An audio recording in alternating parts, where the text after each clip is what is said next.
Hey guys, and welcome back to another episode of Questions Clients Ask. I always freaking do that. Today's question is another awesome question. They're always really great. Will higher carbs versus lower carbs actually lead to weight gain? Now, this question comes up a lot. It comes up in different variances, like, do carbs lead to fluid retention? If I eat carbs, am I going to get fat? Today though, I'm going to help you understand the effects of high carbs versus low carbs, the low fat, high fat saga, and which might actually be better for your goals. Okay, so you've probably heard that when you want to drop body fat, drop your carbs and you're immediately going to drop a lot of body fat. Now, you've probably seen or maybe even followed a low carb diet in your time too, but what happens is you crave all the carbs and then you give up because you really just want to eat something sweet. Now, you're not alone, guys. It happens to the best of us. And look, had you not tried it and failed, you probably wouldn't be watching my video either today. So I do want to answer this question as a whole because it's going to help you understand what higher carbs versus higher fats actually does in your body. Now, when you eat high fat or even keto, which is absolutely trending right now, you'll hear that you burn a lot of fat. Now, what no one tells you, or what you may not know, is that you actually store a lot of fat too. So it actually comes down to overall fat balance and calorie balance, okay? So how much energy or calories, as you might know it, that you burn versus how much energy or calories that you eat, or how much fat versus how much fat you store, versus how much fat you actually burn. And the same goes for high carb diets. You'll see plenty of arguments about high carb diets holding water or raising your insulin levels, for example, even shutting down your fat burning everywhere, which has some truth to it. If you have high carb, you're going to burn less fat, but you're also storing less fat too because you don't really store carbs as fat. Now, at the end of the day, it comes down to energy balance, which effectively is the calories in versus calories out method. And of course, how you feel strength and energy wise in the gym is a big one.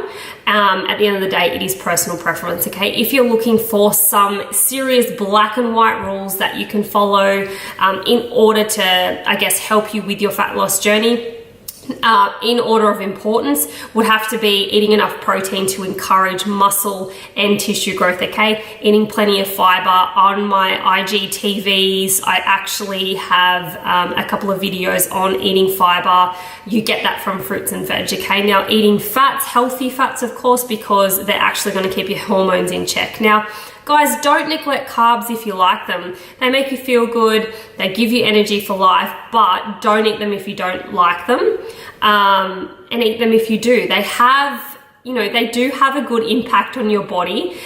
If you like it, like I said, do it. Don't do it because someone has told you that they're going to make you fat. Try some days maybe where you eat high carbs, or maybe other days where you eat a little less, because in all reality, for the rest of your life, you're probably going to have days where you eat more carbs than other days, and maybe you're going to eat more fats on the other days, okay? If you want to stay on the diet and training merry-go-round for the rest of your life and keep falling off and slowly increasing weight for years to come, then sure, dropping your carbs is definitely going to help you get leaner within a couple of weeks. But as I've mentioned in many of my videos previously, that it doesn't take very long for adaptation to occur, okay? And your body is really flexible with the fuels that it uses, and it will base its preference based on what it's given.